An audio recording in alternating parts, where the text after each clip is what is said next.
Imagine yourself in a dark room. A single bright light bulb descends from the ceiling. It has a little halo of glass above it. The light bulb is below it. And as the light bulb comes down from the ceiling, it begins to illuminate a table. This table is round, about 20 feet across. It's white.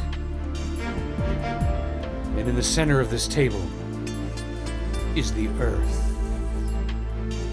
Clouds, oceans. You can see weather anomalies. It's the real Earth.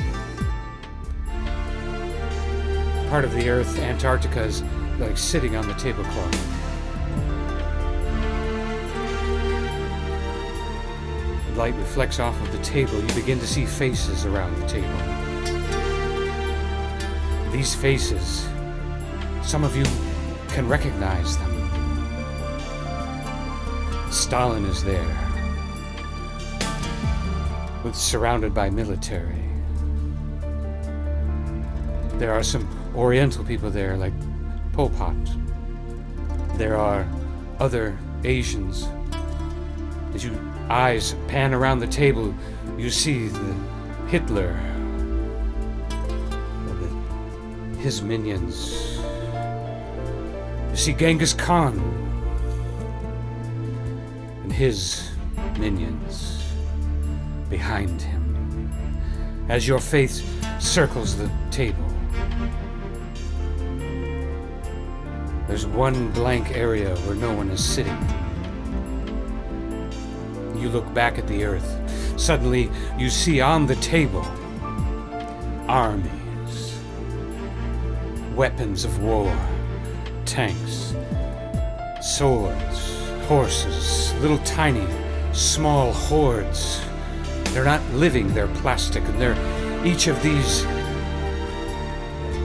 dictators, the ones who tried to control the earth, are pushing these things to the center of the table, and each one of them is saying words of gambling. They're betting on these armies. Their voices and their fists are raised. They're all in competition for the earth. Blood is beginning to spill on spots on the table. It's coming from the earth itself. The blood is small pools. But now the armies have beginning to build up around the base of the globe. And now I can see the point of what's going on. Each one of these controllers, these dictators, these overwhelming odds of flesh are trying to gain control of the earth. And I know that because each one of them lived in a different era, each one of them lived in a different point of history, that this moment in time is not time. This is the moment of eternity. The armies, the men, the tanks, the minuscule little micro battles are beginning to crawl up the side of the earth, and they're almost to the equator now. You can only see the top half of the earth. Each of them begin to argue with each other now on who's going to gain control and take over. Outside of the table, the minions that are with the dictators begin to make noise as they look at themselves as being the victors. And as this blood and armies and equipment and swords and everything begin to encompass the northern hemisphere of the earth now, the blue sky is gone. We're getting up into, like, only you can see Canada now and Greenland as this comes in. But then suddenly, everyone stops.